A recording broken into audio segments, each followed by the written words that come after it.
I think my experience... Okay, so I'm like really, like 9 months of counseling experience. If you want to call it you're that. a counseling baby. And I think I've seen consultation be an area of a source of complaining, potentially. Okay. Because I think it's hard to be able, in our field, to talk about the hardship of what we do in any other environment but our agency or within a supervision group. And so when I was thinking about this, I was like, okay, I think I had a really strong supervisor, and so that was like a healthy conversation. But when it came to consulting, it was less structured, less formal, and so it became this like kind of venting field almost. Gotcha. And so I was like, I feel like this is like cultivating the complaining piece, and maybe we're like starting to see a particular client from a certain lens because things are coming out. But then, really, what is actually happening? Is anything productive actually happening? At times, not all the time. Yeah, I gotcha. But just, and working in any field, I mean, if a client is resistant to treatment, then, like you were saying, resistance earlier, like when we're resistant, if a client is resistant to treatment, that's really frustrating. And it's like, yeah. Yep. Interesting. Yeah. I think that's a really good point. Outside of our field, it's...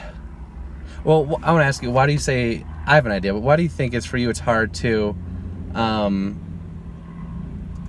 vent this stuff outside of the counseling bubble? I think it's really... Okay. I think you're onto something. So when I talk to people who aren't in the counseling field, I don't want counseling to feel like I'm venting about my clients. Gotcha. Like they're bad, because they're not. But it can come across that way. And then also there's this piece of how much can you share, because I'm like, there are actually people in my life that don't understand the depth of things that I deal with, and I don't actually want to open that can of worms. Yeah. Because it's not always healthy. And I'm struggling with dealing with it. And I have help and support. They don't have help and support necessarily, so why would I burden them with that? Gotcha. So I think there's this element of me not trusting the fact that other people also have experiences that they could handle some of what I'm saying, and me just being a natural introvert and like in my head all the time, and that's just where I get stuck unless somebody can pull me out of it. So, and that's been a journey through grad school of not being so much in my head. Yeah. So you're an internal processor as well, I'm guessing? Yeah, it's horrible, yes. It's really bad sometimes. And I think it was the first year of school, I think was the worst. Do you think most of... I'm not getting off topic, I want to circle back, but do you feel like most of the people in your program are introvert/internal processors? I'd say the majority, but we did have some external processors, for sure. I was thinking about that. Mostly we listen, right? So, most of my cohort was internal processors. I mean, we had a talk in class, but... Yeah. And I think that could be just a character piece of the counseling, because you're always listening versus talking, which is why this is different, because we're always talking. We're not, I mean, I'm listening to you, but we don't really get to talk a lot. But yeah, I think that's a piece. I think you're onto something, because for internal processors, generally as clinicians, we're going to just deal with it on our own. And in the counseling bubble, other people can kind of, if it's a healthy team, they can pick up on that and kind of like do the consultation, and you can kind of work it out, whereas you don't have that force to pulling it out of you, and you're just at home with friends, and it's like, I don't want to bring down the party with my stuff. And then two, I don't know if they can handle it, like you said. And then I think there's probably a third. I had a third. There's always a third. Do you have a third? So part of the piece of this and going into my process through counseling and being an internal processor, I think, and fighting against that, I've had people that have stepped into that for me Okay. and have known me. Because if there's somebody who has something to say, I have something to say, I won't say what I'll just draw out the other person. Mm-hmm.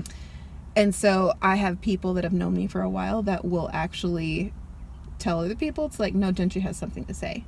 So that for me, in this process of moving away from my family, moving away from the people that know me, kind of going back into a time of like, I mean, because you're in a completely new environment. And you're having to learn people. And the thing about my grad school in particular, I don't know if you experienced this, you share way more in a counseling program than I think in any other program. I think so.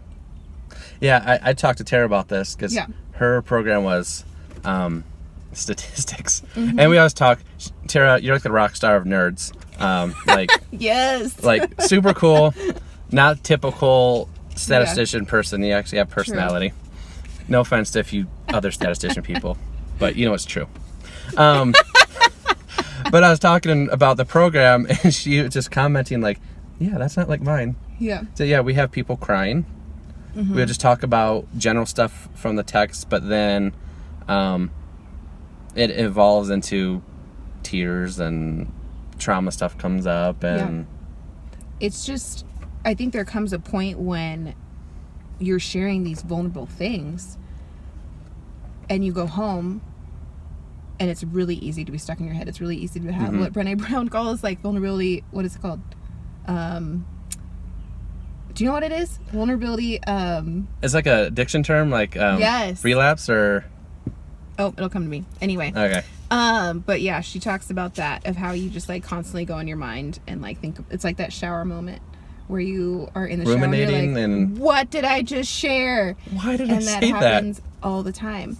And so I think it's really important to bring around community in what we're doing and to survive in this experience. Yeah. Not just in school, after school as well. Yeah.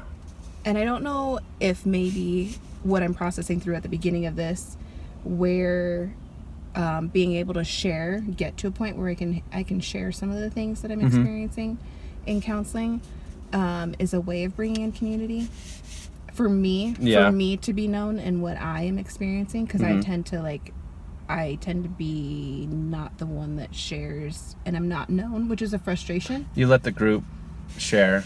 You want to share. I feel like I'm the same way. Yeah. Like you feel like you have some good stuff to contribute, but if other people are talking, it's like, well, I'm not going to force my way in. It's like, okay, just let the thing happen. And there's times too when I like literally have nothing to say, and people will be like, "Oh, Gentry," I'm like, "No, there's literally nothing in my mind." You should have asked me 10 minutes ago. I had gold for you, but pretty much not anymore. Yes. So, I don't know. Do you have a thought on that? Hangover. Vulnerability hangover. There it is. Got it. Vulnerability hangover. There will be a link in the description if you want to check out any of Brene Brown's books. Yeah, you can click on them and take it to their website. You can buy it. Hangover, that's right.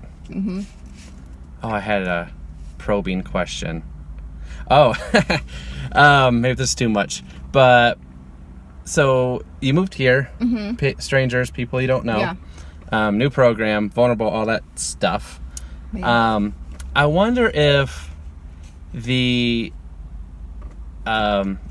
difficulty sharing about the hard stuff you're dealing with at work and everything else in the counseling program, if some of that is a bit of a defense mechanism of not having to, because that would bring the intimacy of a friendly relationship higher. It's like, well, I'm just going to be leaving you in X amount of time. I think there's a piece of that. I think until I came to Mission Hills, that was definitely a part of it. Okay. And even still had to work through that. Yeah. Through this past year. But it took 2 years to get to a place where I felt like I actually had decent community. Not decent, you guys are amazing. But I think that was totally... I also didn't know that I was decent. Going to be moving. I also didn't know that I was going to be moving home at that point. Oh, okay. So you're up in the air. Totally up in the air. I think it might just be a defense mechanism for me, though, too. Personally, it doesn't, regardless of whether or not I'm moving or that could what be. That looks like. I mean, it took us like I feel like 3 years, maybe 4, to actually feel like, oh, here's some people we know. Yeah, it takes a while to get there. I'm not looking forward to that season back in Washington, but that's okay. It'll be great. Yeah. I think maybe, okay, so I am not a school person. I do not like school. I thought I did, but I love learning. Yeah. I just don't like school. Yeah. After the first probably 3 weeks, close to a month, I was like, this is awesome. I love school. I'm like, this is great. I might want to get my PhD in this. And then about a month later, nope. I'm still kind of maybe PhD thing. I don't know. I saw Tara's journey and I was like, maybe later if I can get it. I'll get an honorary one because of the awesomeness of the YouTube channel. Yeah, there you go. Don't even have to work for it. That would be great. All you other PhD people would be so mad. Thesis about this. I don't know. But yeah, I think what was even harder. So you had this environment that you jumped into where you had to be vulnerable and share. Essentially, you're counseling each other, which is really hard as a new therapist because you say things that are dumb. And yes, we do. 15 people are watching you and you're like, oh. How do you feel? Yeah. How do you feel about that? Yeah. How do you feel about that? It's like, we got any other questions? Don't remember. But there's this environment of being vulnerable and also competition. And those two combined were really challenging because they're both out of my comfort zone. Okay. And of being educated, or not being educated, like I'm there, but of having to feel like your grades matter. And I think the professors did this, like they wanted you to succeed, but also making sure that A's weren't everything. Gotcha. And so when you're having to survive, like all these things come into place when you need community, people coming around you and like supporting you, because as a student, when you're focused on your vulnerability and your grades, it's really hard to come alongside somebody else and support them in their journey and just be like, affirm them in what they're doing. And particularly in the first year. Second and third year, you start getting out of that a little bit. Yeah, that's true. So, yeah, I don't know what your experience was.